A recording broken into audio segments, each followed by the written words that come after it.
film producer James Glickenhaus aims to show that his previous adventures in the world of supercar and endurance cars were not a flash in the pan. With the US production now approved, the new 650 bhp SCG 004S will soon be added to the successful SCG 003 range. Looking less like a prototype of the Le Mans series than the 003 and more like an elegant urban supercar, the 004S design evokes glamour of the Competizione SCG P4/5 of the late 2000s with flowing lines and a central cockpit bubble, while the rear borrows much from 003.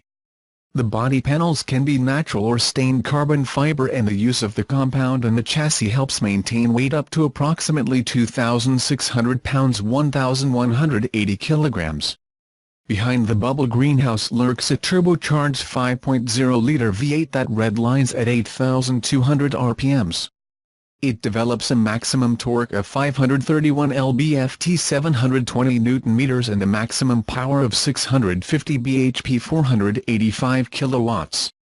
The standard transmission is 6-speed manual and 3 pedals, although an alternative of 2 pallets with pallet change will be available.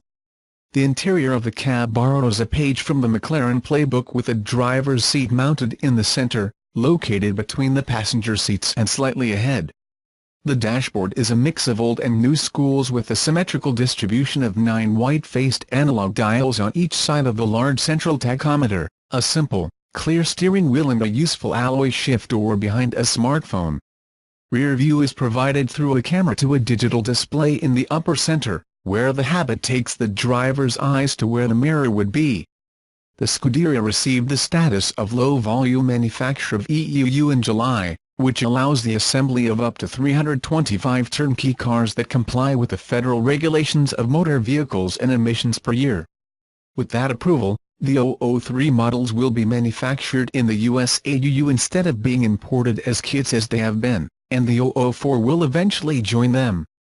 The plan is to have prototypes 004S under test on the highway by mid-2018, the first 25 cars of the edition of Founders delivered during 2019, and increase production capacity to deliver 250 cars for 2020 to 2021.